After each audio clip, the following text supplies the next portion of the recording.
ó here na Archbishop an orlamach Dunne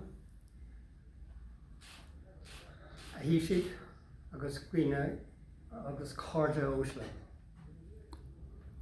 Today we are unveiling these plaques to mark a historically significant moment both for clans of Ireland and for the relationship between clans of Ireland and Christ Church Cathedral. In addition to commemorating the fact that this ancient chapter house has now become the permanent home for clans of Ireland. The members of the board of Clans of Ireland have been made to feel very, very welcome here for many years. I think it was since 2010. And while we've been accommodated at Board of Directors meeting, thanks very much to the generosity of Dean Dermot Dunne. This new phase of our mutual association increases the sense of connection with this extraordinarily important building that each member of not just the Board of Directors but of our organisation has. Since the 11th century, Christ Church Cathedral has played a significant part in the history of medieval Dublin and more broadly through Ireland's history. It has association with Gaelic, Hiberno-Norse and Anglo-Irish traditions.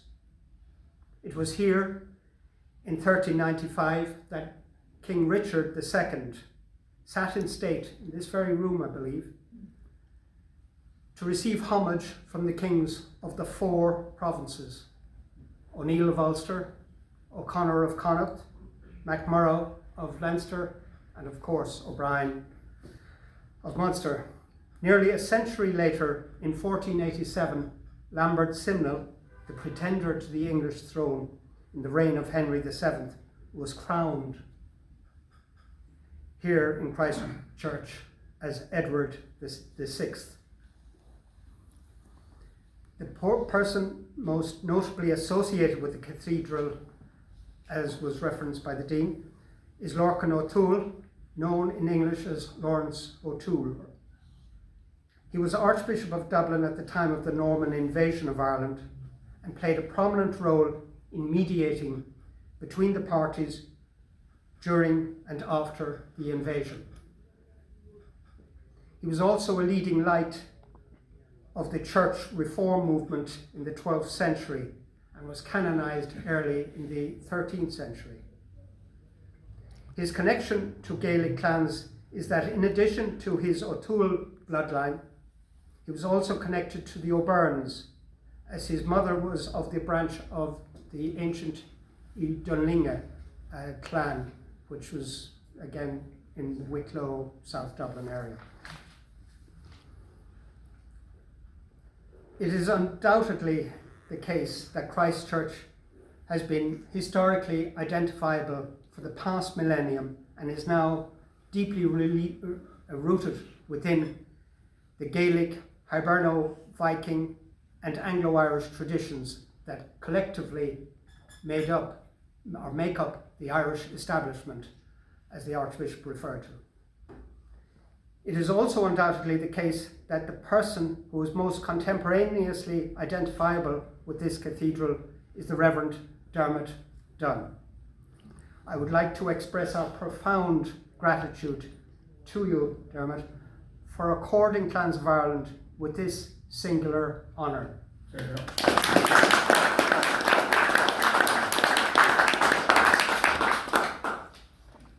Ladies and gentlemen, I would now like to introduce you to one of Ireland's most renowned specialists in Viking Dublin, author of Viking Dublin, the Wood Quay excavation, and former director of the National Museum of Ireland, Dr. Patrick Wallace.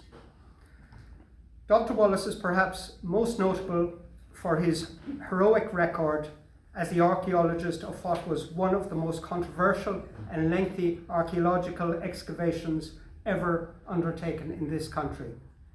Those of us of an age remember it clearly. That began in 1974, just down from here at Wood Quay and Fishamble Street, when he was aged just 25. Later, he went on to become director of the National Museum, where he remained for almost a quarter of a century, and it shows.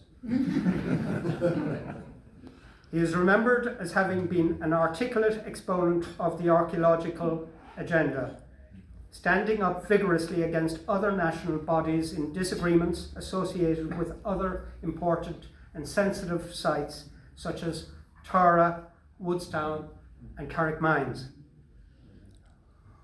Perhaps he gained his love of archaeology, wittingly or unwittingly, from the stone walls of his native place at Wallace's Cross, near Askeaton in County Limerick.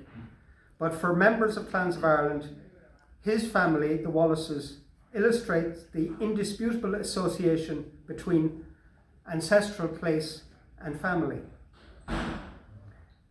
Not everybody has a cross called after them. Last week, Breed and I were on our way from a jaunt on Mullaghmore in the Burn, when we passed the beautifully restored tower house, Ballyportry Castle. It wasn't until after we got home that I recalled that it had been conserved by Siobhan, Pat's wife, hiding down at the back. And finally, the penny dropped. It wasn't the walls of the fields in West Limerick that have been the inspiration for Dr. Wallace's life's work, but his entrepreneurial and intrepid lady wife. Ladies and gentlemen, I give to you Dr. Patrick Wallace.